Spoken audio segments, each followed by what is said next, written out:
দেশি ট্যাংরা মাছ, এই দেশি ট্যাংরা মাছ একটা সুস্বাদু মাছ, এমনকি এই মাছটা হাই ভ্যালু মাছ, অর্থাৎ অধিক দামে বিক্রি করা যায় এরকম একটা মাছ। আমরা এই দেশি ট্যাংরা যদি চাষ করি সেক্ষেত্রে আমরা মিশ্র চাষও করতে পারি, একক চাষও করতে পারি। মিশ্র চাষ যদি করি সেক্ষেত্রে যে কোনো মাছের সাথে আমরা শতাংশে 200 পিস করে মাছ দিব, এর বেশি আমরা কোনোভাবে গণতে দিব না।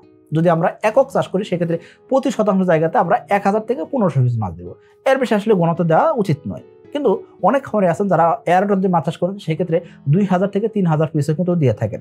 সেক্ষেত্রে বলবো দেশি ট্যাংরা মাছের অক্সিজেন চাহিদা কম থাকে, ঠিক আছে, কিন্তু এই মাছের জায়গাও তো দরকার হবে, তাই না? তো আপনি চাইলে কি করতে পারেন, প্রতি শতাংশ জায়গাতে 1000 থেকে 1500 মাছ দিয়ে আপনি ইজিলি চাষ করেন, কোনো সমস্যা নাই। এই দেশি ট্যাংরা মাছের পোনা আপনি কখন পাবেন? এই দেশি ট্যাংরা মাছের পোনা আপনি এপ্রিল মাসের মাঝামাঝি থেকে রেনু পাবেন, কিন্তু পোনা পাইতে গেলে আপনাকে কি করতে হবে, আরো 25 দিন বা 30 দিন অপেক্ষা করতে হবে। অর্থাৎ মে মাসের 10 তারিখের পর থেকে আপনি এই ট্যাংরা মাছের পোনা পাবেন।